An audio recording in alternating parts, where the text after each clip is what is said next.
Setiap Pak Yoyok Mayang itu selalu hadir, selalu komen apa itu postingan TikTok saya selalu di komen. Setiap Pak Yoyok pos setiap Birgita hadir. Ya siap aku bareng. Iya. Halo, bilang Lukas semua.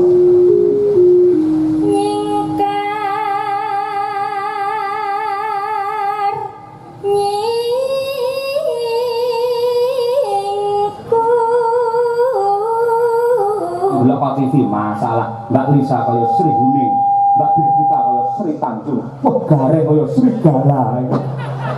Mas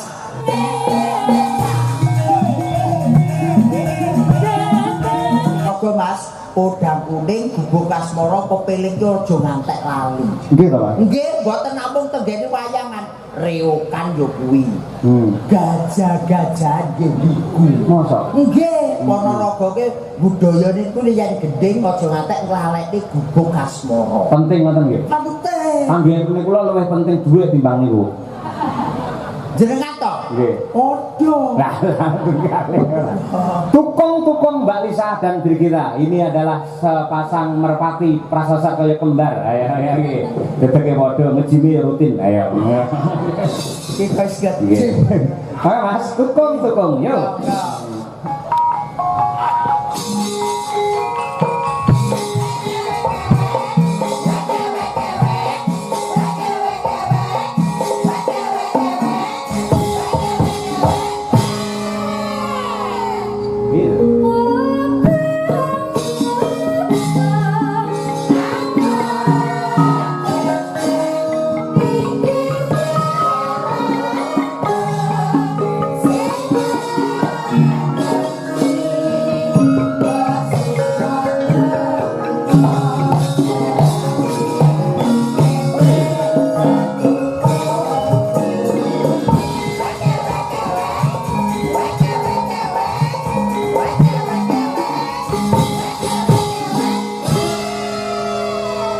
Napa leres to Mbak Lisa ingkang dipun dawuhaken Mas Gareng menawi kados pepiling gubuk asmara menika klangenanipun Dewi Ponorogo. Leresannya konten pundi papan setiap acara bersih desa mesti ada permintaan itu. Oh, masa. Ya, selalu nggih. Buka puasa. Waktunya sahur. Niku kangge pangiling-iling awake dhewe syukur karo Gusti nganti jam 12 iki tasih dipun paringi sehat walafiat. Iki bawa gubuk asmara iki ya dawahe jam dinding mania. Dinding mania. Ya, mania. Ini kita kirimkan untuk seluruh Mbah Lurah yang hadir. Mbah Lurah Sono Keling juga kemarin kita di sana beliau hadir dan juga semua Mbah Lurah yang hadir pokoknya tanpa terkecuali terima kasih. Betul. Kita kirimkan. Anu Pak Trimo juga penggemar wayang semua nggih. Kok jas doa akrab men karo Mbak Trimo bareng. Tandane kok. Oh, wong benten niku jan CS Elisa lho Mas niku. Walah, kula dereng kenal, dereng mate ditanggap marai. Tapi hadir terus kalau panjenengan ada wayangan Mbak Trimo itu pasti nyusul. Oh, nggih Bandung Mbak Trimo. Lalu Pak kalian ngaturaken Wilujeng Daru, Mas Arif Lumar. Mas Arif Mas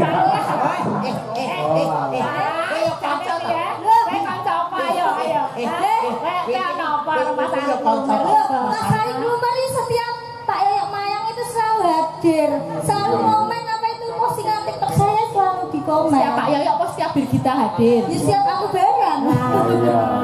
Lho, bila nanti untune dibegel ngono. Saking ngefane ben padha kok.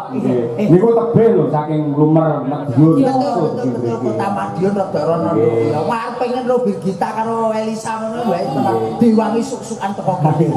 Ugi kulaturaken dhumateng Bu Sri, Pak Jono tebih saking Surabaya menika nggih selalu rawuh. Alhamdulillah. Saksi-saksi dari Magetan, yang merapat ketemu. Kita apalah kita tanpa penggemar ya Pak Yoyo. Betul. Nggih. Monggo bawan itu dhisik coba kaya apa? Ya wis iki. Lho kasmara.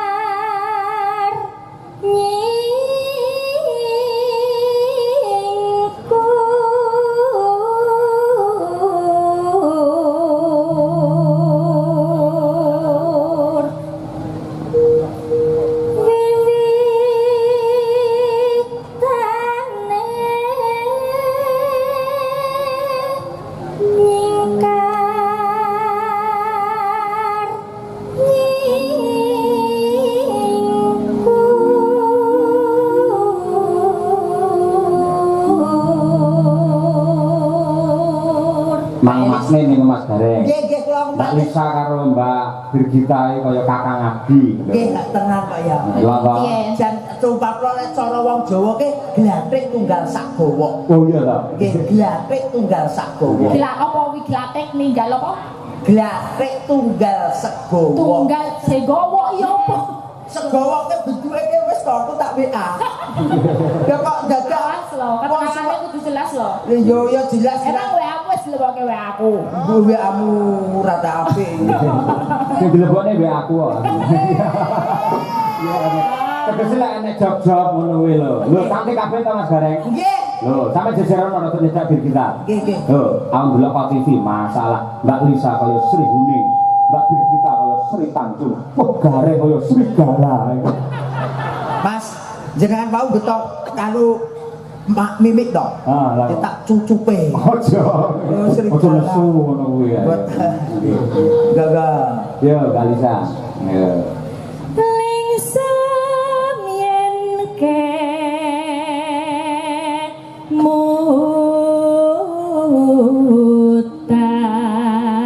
mutan lelampahan kan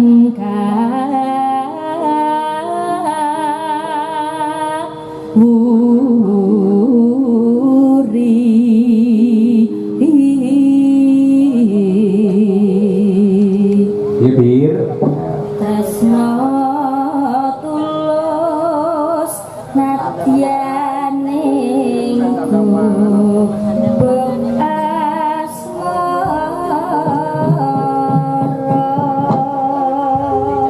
Jan apa-apane kok ya padha to, Bir?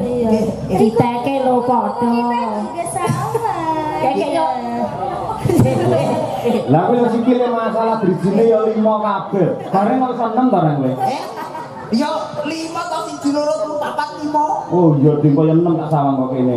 Lah iki oyote kok. Wah ya. Nah, Mbak Birgita bengi iki lho Mbak Lisa, ketok le sopan santun halus. Oh, biasanya. Biasanya rada brutal sih. Oh, lah kok ngopo kok beda? Sebabnya apa, Bir? Itu goni Pak kula Pak. Oh, wis de satpam. Nggih. Ya ora rasa dia. Oh. Kasar to. Ayak satu mau. Ya Mas Arif teko terus yo. Rarep yang goreng. Ya Mas Iko apa mau nganggo kopi meh padha. Dan orang kaya gurin nyati ya biasanya gue dekat karo Elisa. Ayo, gua jogete kudu padha, ayo karaktere kudu padha. Oke. Oke lah. Dibuktikan kepada para netizen. Monggo. Gubuk asmara. Ya yuk.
Cakram ya, kompake kaya ngono. Tenan omah Jangkarae lali ditresnani tenanan. Malu glinding masuk.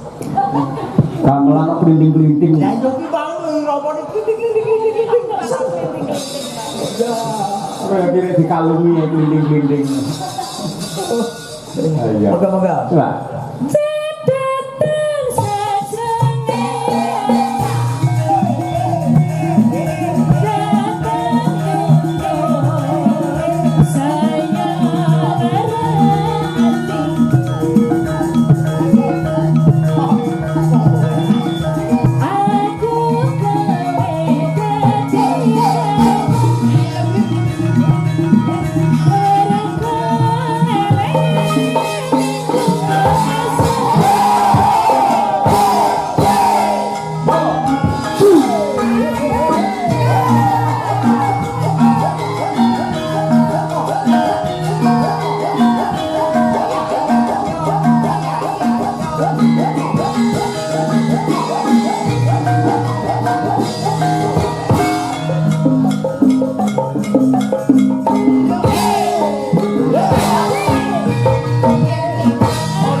joget dan kaya mimin apri. Oh, mimin apri perbandinganmu. Iki wedok tenan lho iki. Tenan. Oh iya. Apri ini Mbak Lisa, mimin iki. Apa Mbak Bita kalian? Apa? Luar biasa sangat saestu Mas nggih. Kekompakane niki gawene tresna dulur-dulur Ponorogo. Leres Mas, leres nggih. Wonten setunggalipun melih apa tesih kuat? Tunggal niki mangke sanesipun sing hot-hot klaturaken nggih goro-goro lan kula suwun dumateng sedaya khususipun warga masyarakat ing Dung Banteng.